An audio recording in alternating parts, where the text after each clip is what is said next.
Okay, y'all. So I do believe that this episode is coming out on August 20th, which means I have successfully held out for as long as I think I have ever held out in my entire life for celebrating Halloween. So round of applause for me on that one. But with that, it's officially spooky season on this channel. If you don't like it, stay anyways, because I need the viewership. And subscribe while you're at it. I feel like there has been a lot going on in the realm of internet drama recently. And I feel like there's a good crossover of the societal, cultural conversations that we like to have on this channel. And I do feel like over the last couple of weeks, we've been very blatantly political. We've been talking a lot about Trump and Kamala Harris and all these different things. And I would like to take a break and get back to doing some more just cultural commentary because it's much easier going on my little soul. So today we are going to look at the cancellation of podcaster Brooke Schofield. Miss Brooke is being canceled over, you guessed it, old tweets. Ding, ding, ding, ding, ding, ding, ding. We have a winner. Get in line. Everybody has been here, done that. But this story is particularly interesting, shall we say. But before we get into any of that, this is your reminder to subscribe to this channel. Give this video a thumbs up. If you are listening on Spotify, make sure you give the show a rating and a review over there. All of my other social medias are linked down below as always, so make sure you check me out on those. And with all of that, my name is Noelle. This is Just Say No. Let's get into it.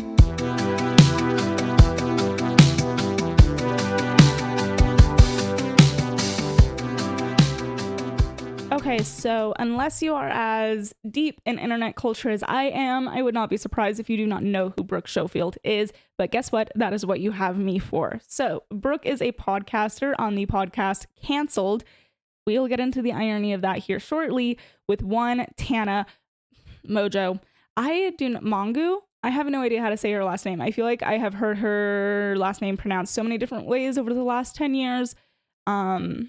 I've always said Mogo, and it wasn't until I sat down to do this episode that I realized there's an N in her name. So, sorry, Tana. Okay, so basically the center of this podcast is to bring up old stories from their past, drama, things of that nature. They essentially use it to air out people's dirty laundry, and I will give you a couple of examples of this just to kind of lay the groundwork for the story that we have building here. So, the most notable by far story that they have is the Clinton Kane story. And if you're unaware, Clinton Kane is a singer who went viral for, I think it was in 2021, for his song Chicken Tendies. That is a real thing. Our standards are low, and he was very beloved. Everyone was a fan of Clinton Kane. Him and Brooke started dating around this same time, I believe. They dated for somewhere between 5 and 8 months. It's a little bit foggy. If you ask Brooke, it's 8 months. If you ask Clinton Kane, it's 5 months. Frankly, it's all beside the point because the reason that they broke up is because he lied about his family being dead. He would tell people that his mom and I believe his brother and maybe somebody else were dead. And it came out that at least his mother's alive. I think his brother might actually be dead. Honestly, it's beside the point. He also lied about his age by 2 years, where he's from. It feels to me like this is just a pathological liar. He lies about really stupid stuff too. But regardless, Brooke has been telling this story on the podcast for a very long time. Now, she never went into, great detail, but we knew who it was. We know what he lied about. The people knew. And she brought this story up often, in my opinion. And then Clinton posted an advertisement for his new song. And in that, he hinted at the fact that Brooke can't stop talking about him. And so this obviously triggered Brooke to then post a 1,000,000-part series breaking down every single detail of their relationship. Now, for his part, he did try to do a mini series in response, but it just did not go over as well as Brooke's. At this point, her internet celebrity is skyrocketing. She is one of the most popular girls on the internet at this point in time. And mind you, this was only about a month ago.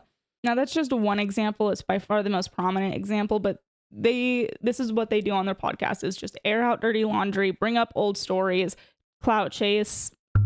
I will say it is ironic, the timing of these tweets coming out. It definitely feels like an intentional hit job because, like I was saying, Brooke, it was on the up and up as far as internet celebrity goes. And now she is 6 feet under.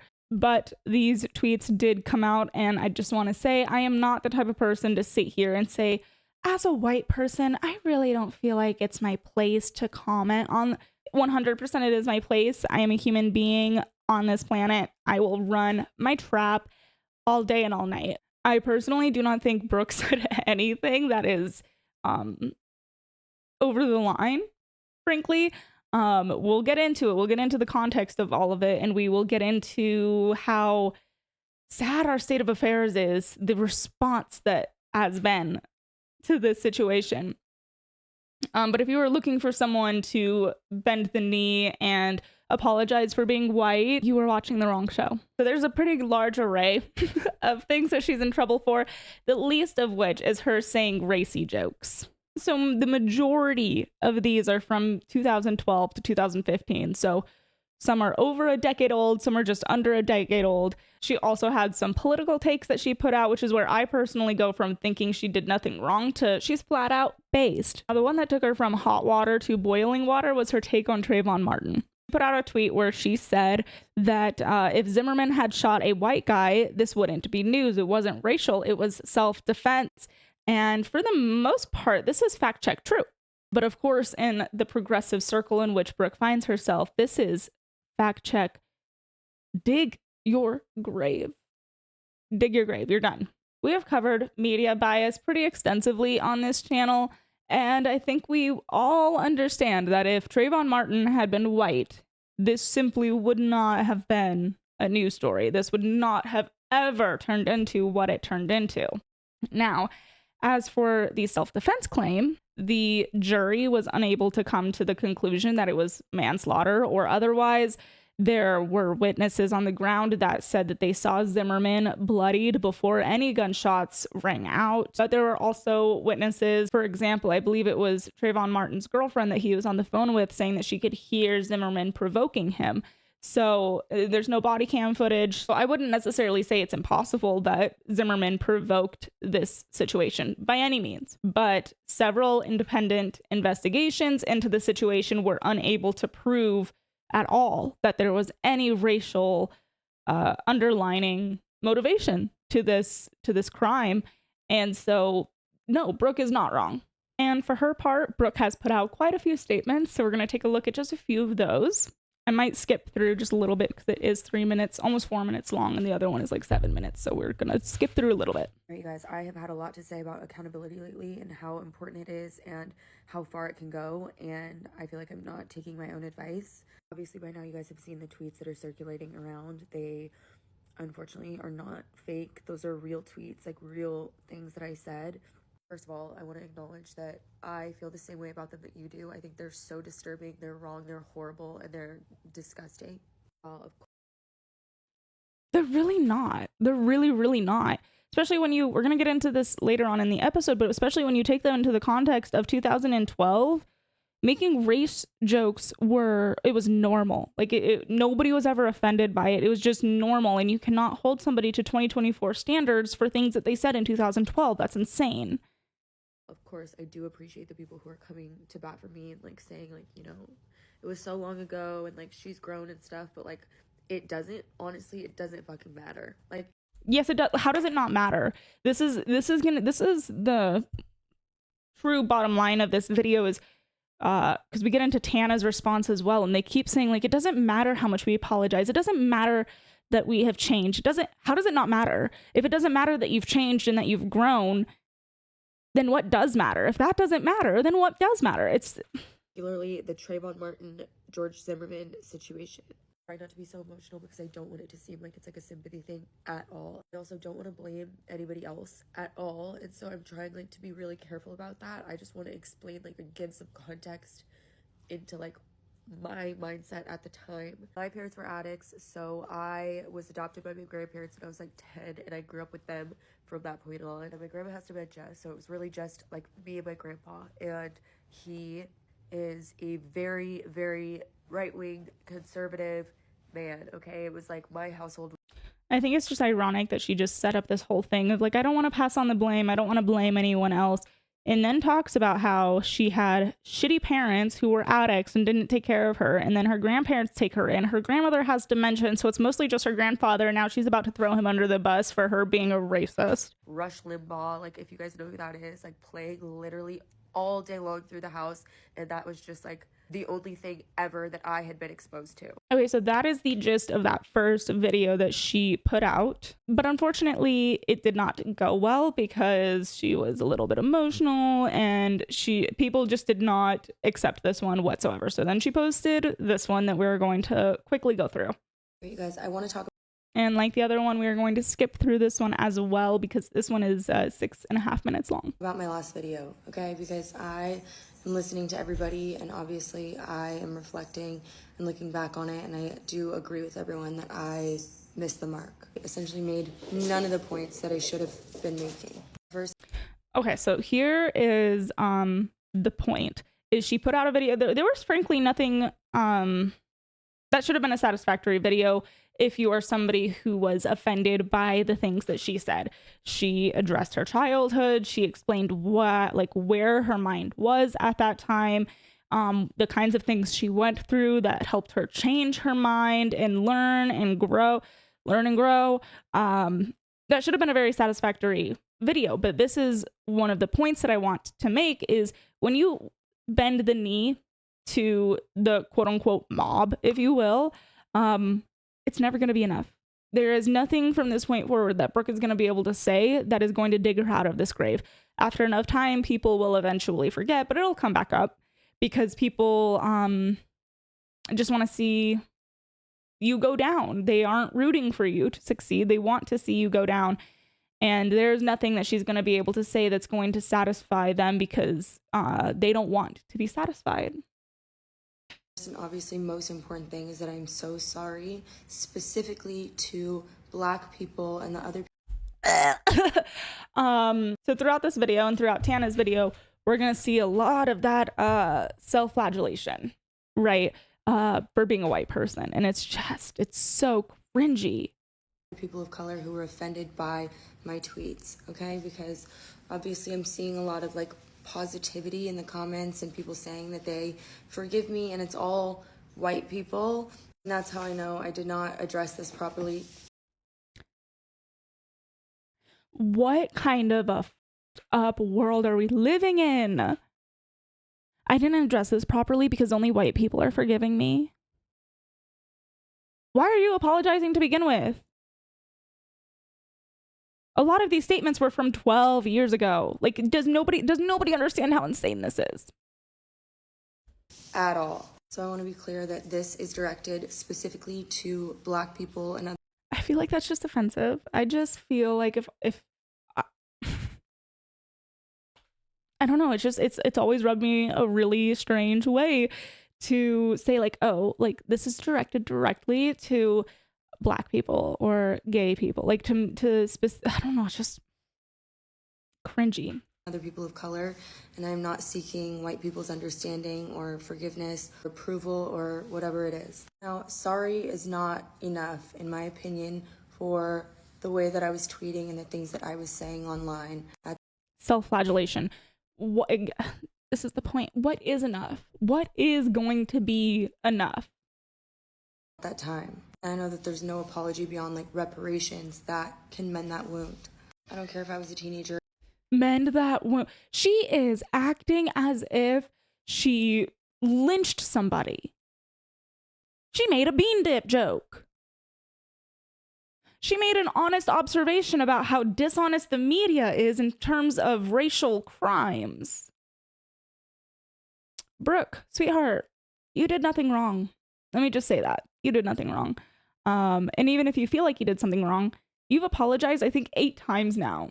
So it's time to move on. I was old enough to know better, and not only did I choose to say those things, I chose to say those things on a public platform, and I am very, very ashamed of it. Especially sorry to those who were affected in real time, because keep in mind, I had friends and family who were following me at that time and would have been hurt by those tweets. this is the point, is nobody was hurt by those tweets back then because it was 2012. If you were alive in 2012, you know that was just the culture. That was just the culture. Nobody was taking offense to anything in 2012. And I feel sick over that.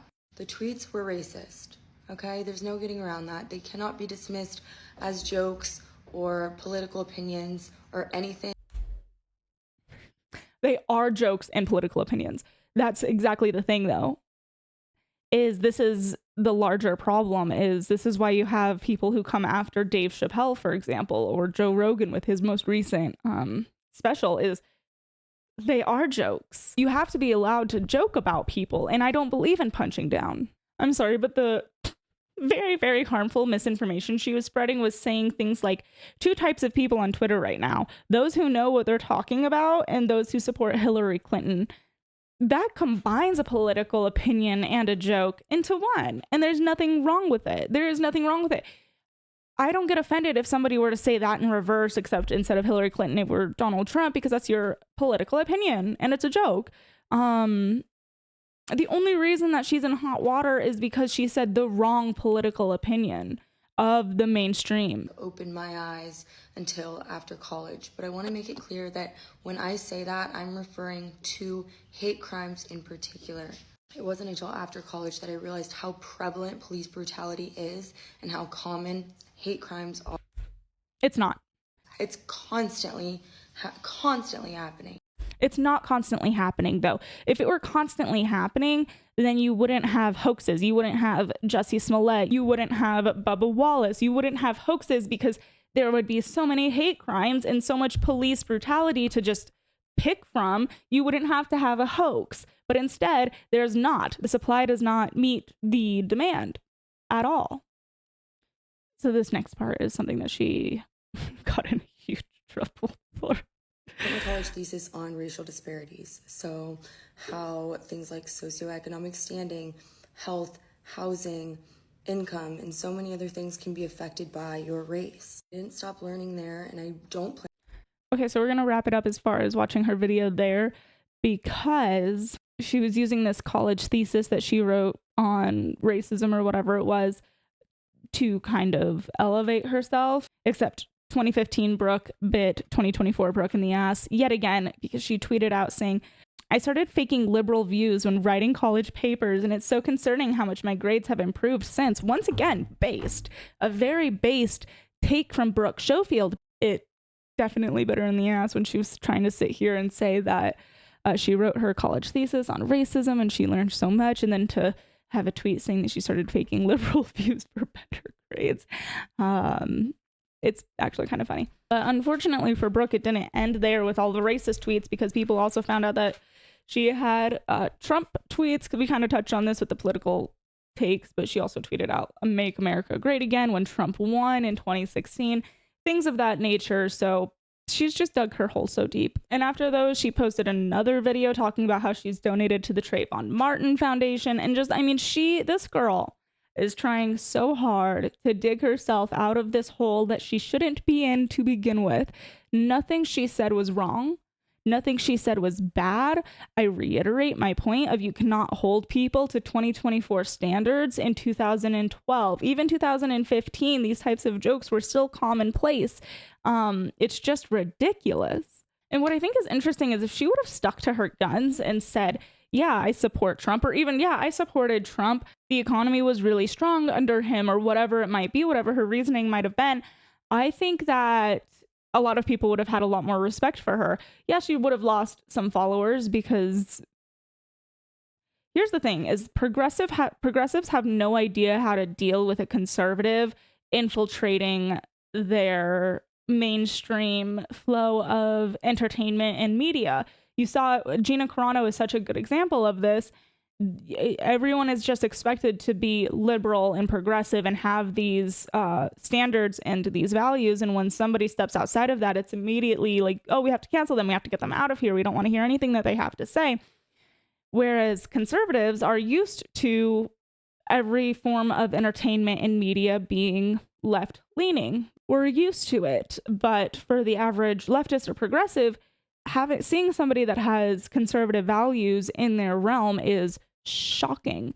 So she definitely would have lost followers for that reason alone, but I think she would have gained a lot more followers than she lost, because conservatives tend to flock to the people in that realm who express similar ideals to them, because we're so unused to seeing it. And that's not always a good thing. Sometimes we flock to people that we shouldn't, but that's not the point of today's video. Now, where this story takes a turn from just being the woke mind virus, as Elon Musk has put it, to kind of just being sad, is Tana's take on all of this. As we mentioned, she is Brooke's co-host on the Canceled podcast. And for Tana's part, she too has been canceled for the exact same thing, racist tweets. I think she spent all of 2017 to 2021, every single year, I think something new was coming up that they were canceling her for, which is why they named the podcast Canceled, because Tana has been canceled so many times. But when all of this came out, Tana immediately was like commenting on stuff. At one point, she commented saying, for the record, I am 100% a Democrat and I am voting for Kamala Harris. So after Brooke went on her apology tour, Tana came out and put an episode out of the podcast without Brooke.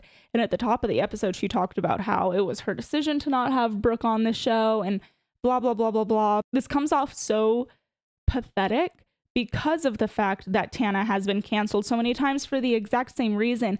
And I don't think that either one of these girls are racist. Tana's tweets were a little bit more aggressive than Brooke's, but still, it's so hard to get under my skin with this sort of stuff. But for Tana to have been through this exact thing and then sit on the podcast and say things like that, she has condemned Brooke to her face over these tweets, and just to pile on the dog pile that's happening even more when Brooke is supposedly her best friend, is disgusting.